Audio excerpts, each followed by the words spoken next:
Ibu Bapa dan saudara-saudara yang terkasih, mari sebelum kita merenungkan sabda Tuhan, kita bersatu di dalam doa. Ya Tuhan Allah Bapa Surgawi, kami ingin mendengarkan sabda firman. Bimbinglah kami dengan hikmat kuasa Roh-Mu yang kudus, dan lindungilah kami dengan kuat kuasa darah anak-Mu Yesus Kristus. Bersabdalah bagi kami ya Bapa, kami siap mendengarkan. Dalam Kristus Sang Sabda sehati kami mohon. Amin. Ibu Bapa dan saudara yang terkasih, kita merenungkan sabda Tuhan. Bacaan yang pertama dari Yeremia 20 ayat 10 sampai yang ke-13.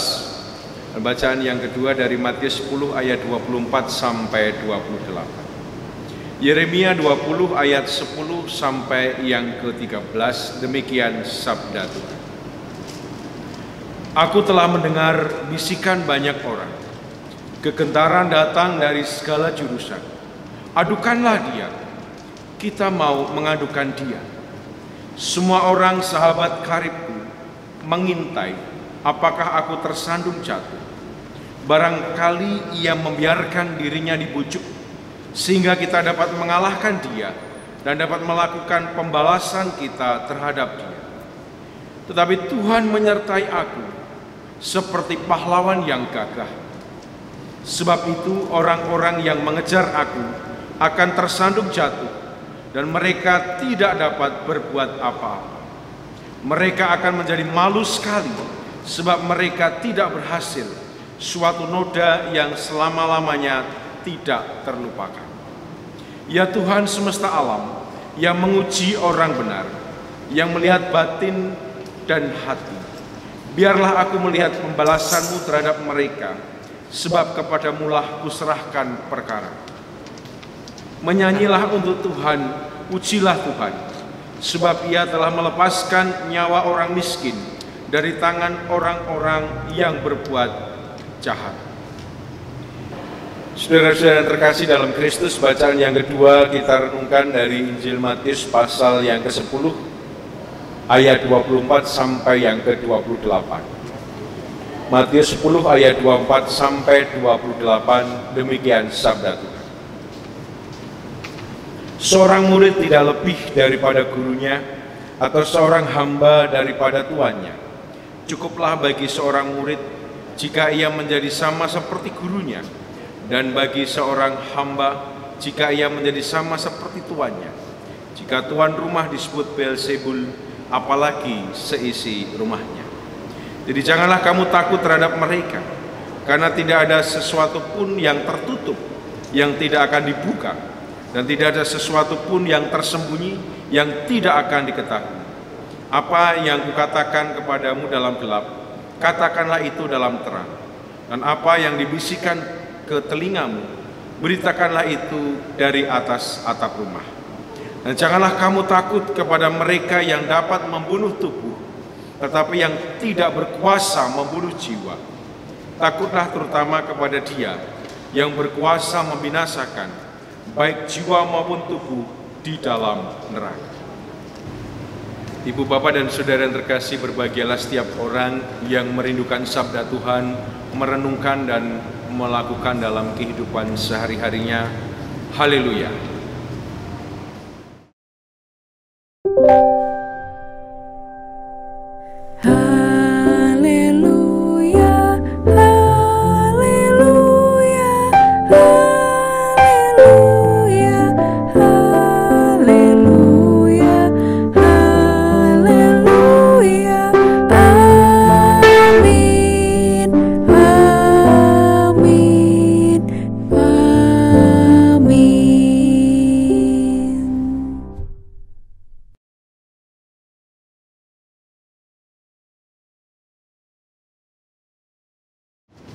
Saudara-saudara yang terkasih dalam Tuhan Yesus Kristus, anak-anakku sekalian, ibu bapak semuanya, selamat hari Minggu, selamat beribadah bagi kita semua. Kita bersama-sama bersyukur karena tetap dalam penyertaan Tuhan sampai menjelang penghujung bulan Juni pada saat ini. Hampir 3 bulan, bahkan mungkin sudah 3 bulan lebih kita beribadah di rumah. Saudara-saudara yang terkasih dalam Kristus, kita telah belajar satu prinsip dalam bersaksi, yaitu the way is the message. The way is the message. Cara kita itu mencerminkan dan menggambarkan pesan dari kita. Jadi kalau cara kita baik dalam bersaksi, maka itu menggambarkan pesan yang baik. Oleh karena itu, melalui kata-kata yang baik, melalui sikap yang baik, melalui perilaku yang baik, melalui aksi sosial yang baik, maka di situ kita mencerminkan, menggambarkan pesan kita, yaitu kasih Kristus secara baik. Dan harapannya, saudara-saudara yang terkasih dalam Tuhan Yesus Kristus, agar sesama kita merasakan kasih Kristus, merasakan indahnya kabar baik. Dan oleh karena itu Rasul Paulus pernah mengatakan, alangkah indahnya kedatangan orang-orang yang membawa kabar baik.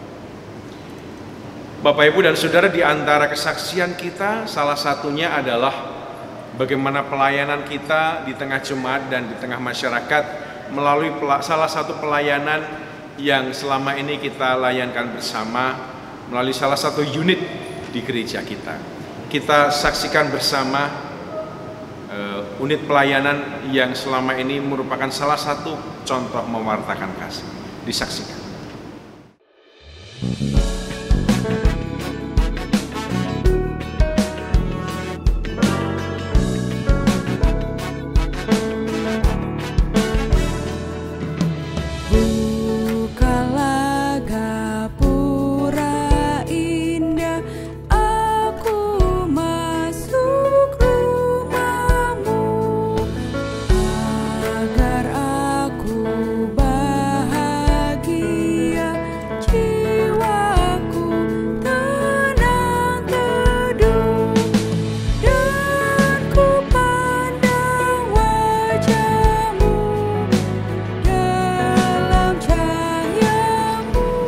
Saudara-saudara, itulah unit poliklinik di mana kita melakukan dan mewartakan kabar baik dengan cara yang baik. Kita usahakan bukan hanya bagi jemaat tapi juga masyarakat. Dokter yang ramah, perawat yang ramah, maupun juga pelayanan administrasi yang ramah, fasilitas yang cukup memadai. Semuanya itu adalah cara yang baik mencerminkan pesan yang baik. Tetapi ibu bapak dan saudara yang terkasih dalam Tuhan Yesus Kristus, bagaimana jika realitas yang kita hadapi ternyata tidak seperti yang kita harapkan? Bagaimana jikalau apa yang baik belum tentu diterima baik oleh orang lain? Bagaimana jika kita justru dimusuhi dan dikucilkan meskipun kita melakukan apa yang baik? Apakah kita akan menghentikan pelayanan kesaksian ini atau akan terus tetap meneruskannya? Apakah kita tidak merasa was-was dengan keadaan seperti ini? Saudara-saudara yang terkasih dalam Tuhan Yesus Kristus, kita lihat bersama Nabi Yeremia. Nabi Yeremia diutus oleh Tuhan untuk mengingatkan, memperingatkan bangsa Israel dalam bacaan kita, khususnya para pemimpin bangsa Israel, supaya mereka sungguh-sungguh bertobat dari perilaku mereka yang buruk. Pemimpin Israel menindas rakyat, bertindak zalim dan menganiaya. Rakyat Israel bergelimang dengan ketidakadilan. Itulah sebabnya Tuhan menyuruh dan mengutus Nabi Yeremia supaya melayangkan warning atau peringatan kepada bangsa Israel dan pemimpin bangsa. Supaya apa? Supaya mereka bertobat dari kesalahan dan dosa mereka. Tetapi apa yang terjadi, Bapak dan Saudara yang terkasih? Bukannya Nabi Yeremia diterima oleh raja dan umat, tetapi Nabi Yeremia justru dikucilkan, dan Nabi Yeremia justru dimusuhi oleh pemimpin dan juga bangsa Israel. Mereka lebih percaya kepada nabi-nabi palsu yang meninabobokan bangsa Israel dengan nubuat-nubuat palsu. Itulah sebabnya Bapak Ibu dan Saudara, Nabi Yeremia sebenarnya hampir-hampir putus asa dan tidak ingin meneruskan kesaksian pewartaannya lagi, karena dia justru dikucilkan dan dimusuhi. Puji nama Tuhan, Ibu Bapak dan Saudara, karena Tuhan mengingatkan, mendorong dan juga meminta Yeremia untuk tetap setia, bertahan mewartakan kesaksian. Dan Tuhan sendiri akan menolong dari semua lawan-lawannya, akan melindungi Yeremia supaya tetap dapat bersaksi di tengah-tengah masyarakat Israel. Saudara-saudara yang terkasih dalam Kristus, bagaimana dengan para murid Tuhan Yesus? Tuhan Yesus meminta para murid supaya mereka melayangkan, diutus untuk melayangkan karya healing, karya menyembuhkan orang-orang sakit, mengusir setan, memulihkan orang-orang yang berbeban berat, mewartakan kasih Kristus kepada bangsa Israel pada waktu. Healing, karya menyembuhkan. Tetapi apa yang terjadi, Bapak Ibu dan Saudara yang terkasih? Mereka merasakan ancaman bahwa mereka akan dihakimi oleh majelis agama, pemimpin agama orang Israel yang merasa iri dengan pemberitaan tentang kasih Tuhan Yesus Kristus. Bapak Ibu dan Saudara yang terkasih dalam Tuhan Yesus Kristus, apa kesimpulan yang bisa kita petik ketika kita bersama-sama merenungkan peristiwa yang dialami Nabi Yeremia dan peristiwa yang dialami oleh para murid Tuhan Yesus? Kesimpulannya adalah bahwa ternyata pewartaan kasih, kesaksian tentang kasih Kristus itu bisa menghadapi resiko. Jadi kita harus siap dengan resiko-resiko yang kita hadapi di lapangan. Meskipun kita dengan cara yang baik sekalipun, dengan pesan yang baik, tapi kita harus siap dengan semua risiko. Tidak semua yang baik itu diterima dengan baik. Saudara-saudara yang terkasih dalam Kristus Yesus, baik itu karya warning, bahkan healing sekalipun, kita harus siap menghadapi risiko. Dimusuhi, dikucilkan, dihambat karirnya, diancam, dianiaya, diancam untuk dihakimi, difitnah, dan juga mungkin terjadi pembunuhan karakter yang dilakukan untuk mendiskreditkan kita. Semua risiko itu kita hadapi sebagai bagian dari kesaksian kita di tengah-tengah masyarakat. Bapak Ibu dan Saudara yang terkasih dalam Kristus, itulah sebabnya Tuhan Yesus menguatkan para murid supaya mereka bertahan dalam penderitaan karena kesaksian, karena Sang Guru sendiri pernah merasakan penderitaan di kayu salib. Tuhan Yesus berkata, memang mereka akan merasakan penderitaan seperti yang guru mereka rasakan dahulu. Tapi Tuhan Yesus juga menegaskan bahwa penderitaan para murid tidak akan lebih dari penderitaan sang guru. Penderitaan hamba tidak akan melebihi penderitaan dari Tuhan. Itulah inspirasi bagi kita, ibu bapak dan saudara, supaya kita tetap menjadi kreatif disciple, murid yang kreatif, yang tetap melanjutkan dengan setia karya pewartaan kasih, karya kesaksian kita, meskipun menghadapi berbagai risiko, meskipun dengan berbagai pergumulan yang kita hadapi. Kita tetap manjing ajur-ajar, berbaur di tengah masyarakat, berkata-kata baik, melakukan yang baik, bersikap baik, melakukan yang terpuji, dan beraksi sosial yang baik, apapun risiko yang kita hadapi. Seandainya kita diterima oleh masyarakat, puji Tuhan. Tapi seandainya ditolak, kita siap menghadapinya dengan sabar. Ibu bapak dan saudara, ada dua kecenderungan yang harus kita bersama hindari dalam bersaksi. Ada dua kecenderungan yang harus kita hindari dalam bersaksi. Yang pertama, kecenderungan yang pertama adalah kecenderungan penyakit mental, minority syndrome. Penyakit mental minority syndrome, yaitu ketika orang Kristen merasa minder, merasa sebagai minoritas, merasa takut dikucilkan, merasa takut dimusuhi, sehingga kemudian hanyut, hanyut dengan lingkungan sekitar, dan kemudian tidak berani bersaksi bahwa dirinya adalah murid Kristus yang harus menggarami dan menerangi masyarakat. Tidak kritis ketika ada perilaku yang buruk di tengah masyarakat, tapi justru hanya diam, bahkan hanyut dengan keadaan lingkungan.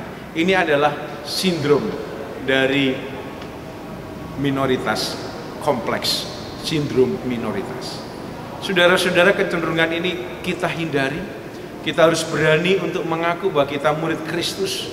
Kita katakan dengan terang benderang, dan kita semua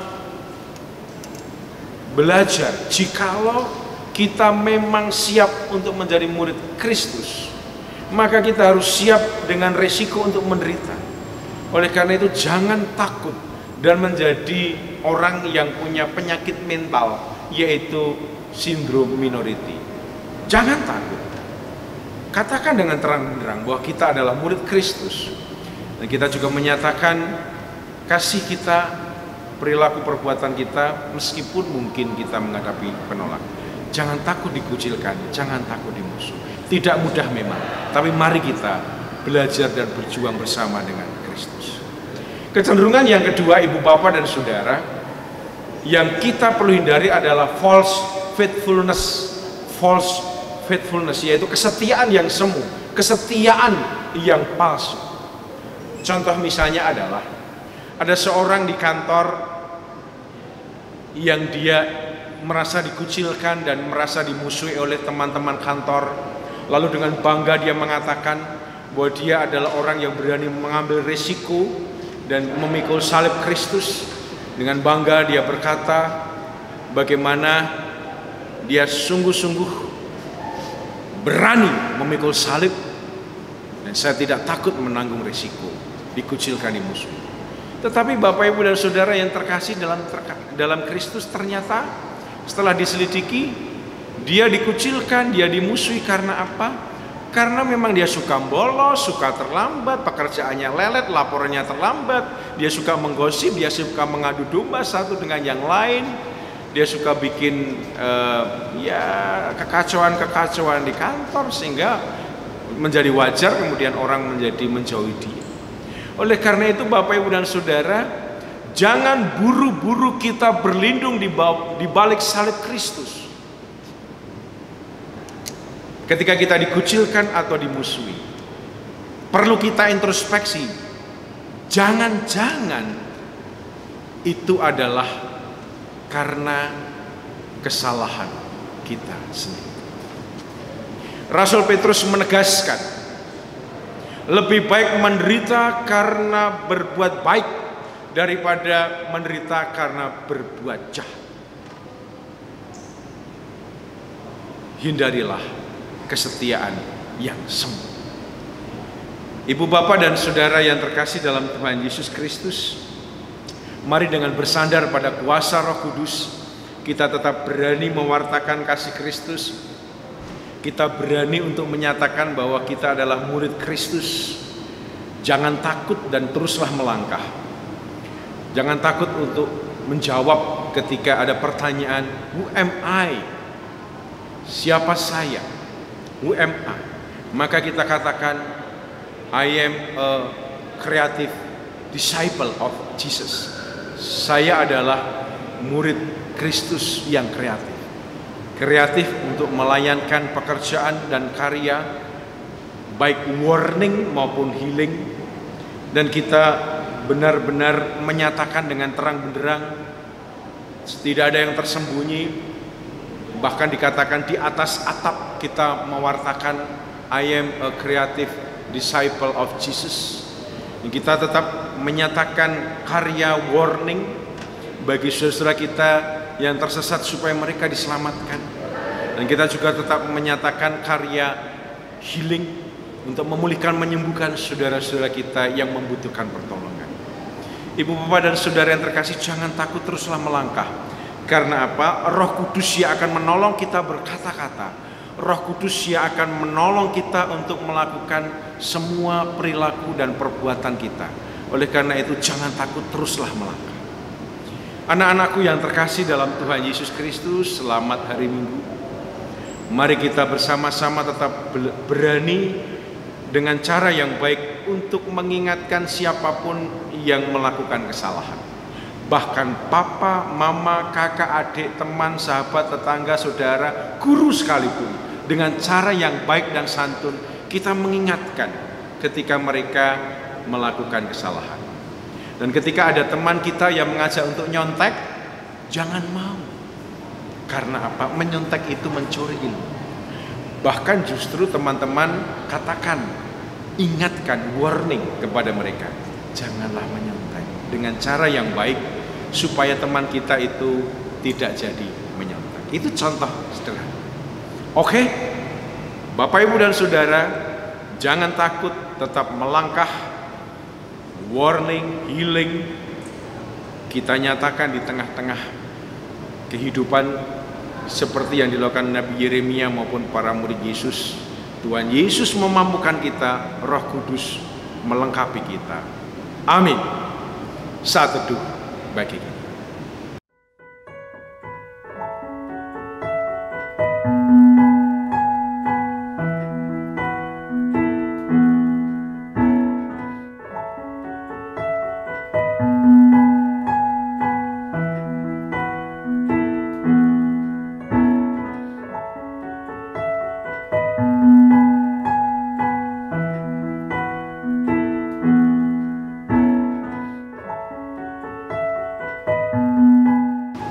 Ibu, bapak, dan saudara, mari kita bersama bersahati dalam doa kita. Mari kita bersatu di dalam.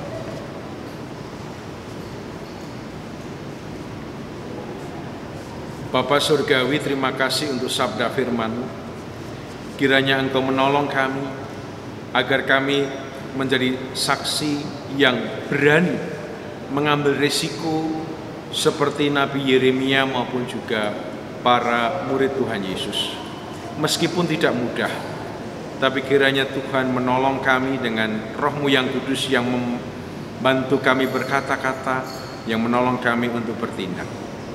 Mampukanlah keluarga-keluarga kami dan gereja Tuhan menjadi saksi yang sungguh-sungguh melayankan karya warning, mengingatkan dengan cara yang baik, dengan cara yang bijak, dan healing, menyembuhkan, memulihkan bagi saudara kami yang membutuhkan pertolongan.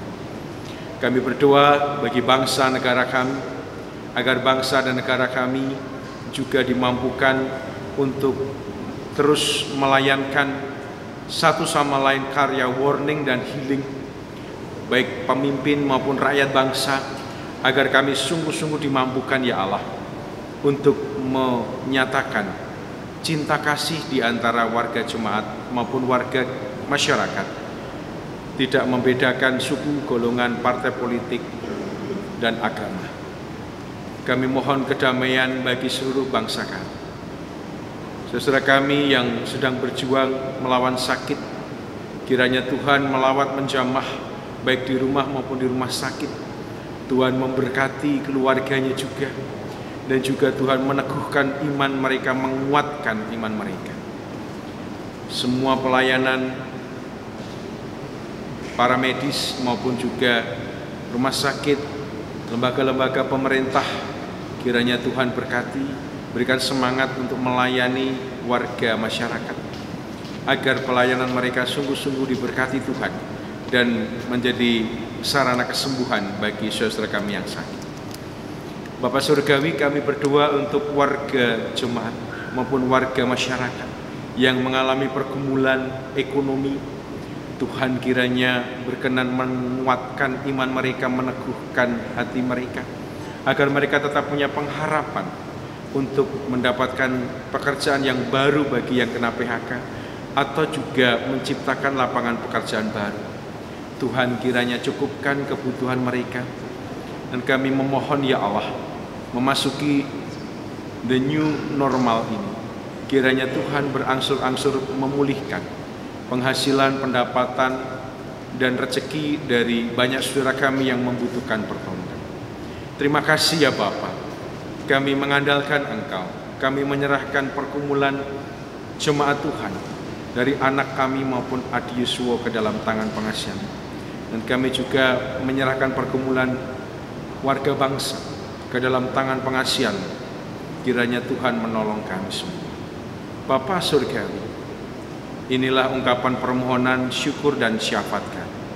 Dengarkanlah doa kami, kabulkanlah doa kami ya Bapa. Kami panjatkan di dalam nama Tuhan kami Yesus Kristus. Terpujilah Engkau Tuhan kekal selama-lamanya. Amin.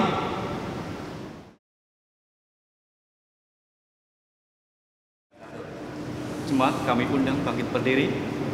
Mari kita dengan sikap sempurna bersama-sama mengucapkan pengakuan iman rasuli yang demikian. Aku percaya kepada Allah, Bapa yang Maha Kuasa, Khalik langit dan bumi, dan kepada Yesus Kristus, Anaknya yang tunggal, Tuhan kita, yang dikandung daripada Roh Kudus, lahir dari anak darah Maria, yang menderita di bawah pemerintahan Pontius Pilatus, disalibkan, mati dan dikuburkan, turun ke dalam kerajaan maut. Pada hari yang ketiga, bangkit pula dari antara orang mati, naik ke sorga, duduk di sebelah kanan Allah, Bapa yang Maha Kuasa, dan akan datang dari sana untuk menghakimi orang yang hidup dan yang mati. Aku percaya kepada Roh Kudus, gereja yang kudus dan am, persekutuan orang kudus, pengampunan dosa, kebangkitan daging, dan hidup yang kekal. Jemaat dipersilakan duduk kembali.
Ibu, Bapak, dan Saudara yang terkasih, marilah kita kembali ke dalam kehidupan kita dengan damai sejahtera dan juga dimampukan dalam pengutusan Tuhan untuk berani bersaksi dengan semua risiko yang ada dalam tuntunan hikmat Roh Kudus, dan terimalah berkat Tuhan.